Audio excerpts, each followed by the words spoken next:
अहो एक फोटो आणि त्यामागे दडलेली कहाणी या निवडणुकीचे वारे ऐनवेळी फिरवू शकेल काय? काल परवा कोण कुठं आणि काय बडबडला होता आणि आज काय बोलतोय हा? कालपर्यंत शिव्या दिल्या असल्या तरी लगेच टांगा पलटी झालेला असतो या मंडळींचा.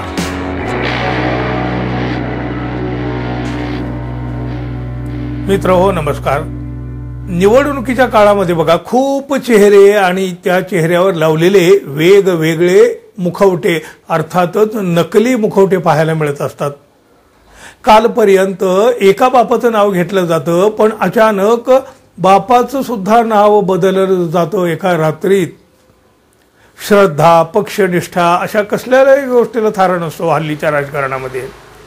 जिकडे तिकीट मिळेल तिकडे जाते श्रद्धा. कालपर्यंत शिव्या दिल्या असल्या तरी लगेच टांगा पलटी झालेला असतो या मंडळींचा. गोडवे पोवाडे गायला सुरुवात केली जाते, काल एकाची आज दुसऱ्याची. आता बघा, यावेळच्या विधानसभा निवडणुकीत हे मात्र अधिक प्रमाणात पाहायला मिळत आहे. पण सोशल मीडिया मात्र सगळे भांडे फोडत निघालेला असतो. काल परवा कोण कुठं आणि काय बडबडला होता आणि आज काय बोलतोय हा, हे सगळं आता सोशल मीडिया नक्की दाखवत असतो. टीव्हीवर अशा घटना पाहायला मिळतीलच असं नाही, पण सोशल मीडिया मात्र मुक्त आहे. तो हे दाखवत असतो, तो बोलत असतो. अर्थात याचा मोठा परिणाम सर्वसामान्य लोकांवरही होत असतो, मतदारांनाही होत असतो. सगळे बघत असतात तो लोक. अहो खोबरं तिकडं चांग भलं, हा तर राजकारणाचा अलीकडे धर्मच बनवून गेला ना. म्हणून तर या निवडणुकीत सगळ्यांच्या उड्या तुतारीकडे गेलेल्या आहेत, तुतारीवर पडलेल्या आहेत. बघा म्हणजे कसं, शरद पवारांची तुतारी आपल्याला मिळाली की आपला विजय झालाच अशी अनेकांची खात्री झालेली आहे. या निवडणुकीत शरद पवार आणि त्यांच्या या तुतारीची लाट आलेली आहे हे तर कुणीही मान्य करेल ना हो. आणि समजा नाही जरी मान्य केलं तरी फरक काय पडणार आहे हो? हवा कधीही दिसत नसली तरी ते असतेच ना. इथं तर लख्ख प्रकाश आहे. तर सांगायचा मुद्दा असा बघा, तुतारी मिळावी म्हणून इकडच्या पक्षातून तिकडच्या पक्षात उड्या मारणं भरपूर झालेलं आहे. असाच एक प्रकार पंढरपूर मंगळवेढा मतदारसंघात झालेला आहे.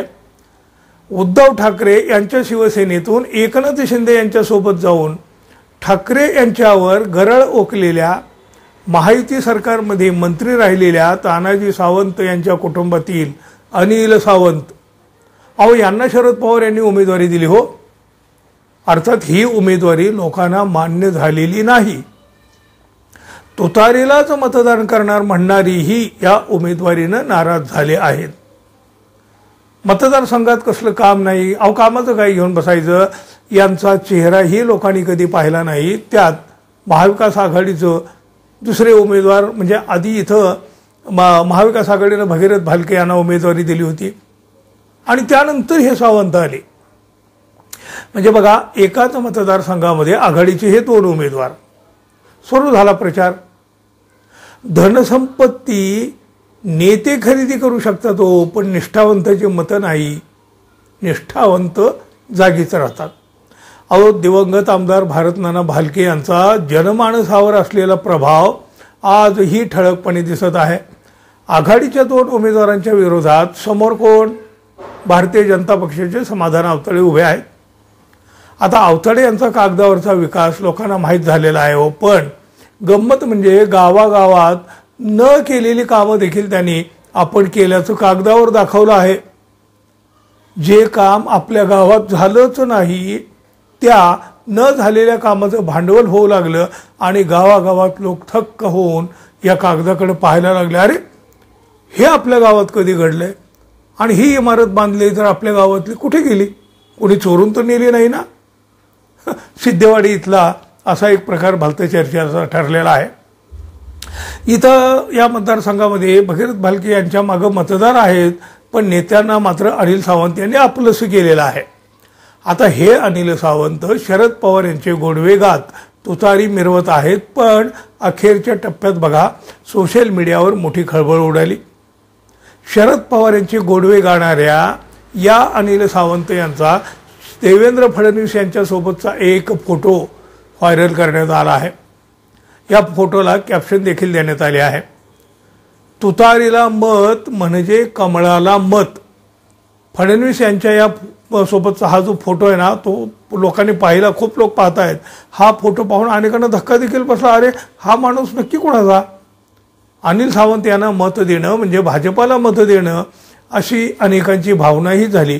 कित्येकाने हा फोटो फॉरवर्ड केला आणि डोळे उघडण्याचं आवाहन देखील केलं इतरांना. फडणवीस यांच्यासोबतचा हा एक फोटो खूप मोठी कलाटणी देणारा ठरणार आहे. भगीरथ भालके यांच्यासाठी ही निवडणूक अवघड केली असली तरी अशक्य अशी तरी नक्की नाही. आणि यात हा फोटो वारं फिरवणारा नक्की ठरू शकतो. अहो, एक फोटो आणि त्यामागे दडलेली कहाणी या निवडणुकीचे वारे ऐनवेळी फिरवू शकेल काय? हा फोटो भालके यांच्या पथ्यावर पडेल काय? तुम्हाला काय वाटतं जरूर सांगा. आणि हो, आपण अजून आपल्या चॅनलवर नवीन असाल किंवा आणखी आपल्या चॅनलला सबस्क्राईब केलं नसेल तर कृपया सबस्क्राईब करावं ही अपेक्षा आहे. धन्यवाद. पुन्हा भेटू. तोपर्यंत नमस्कार.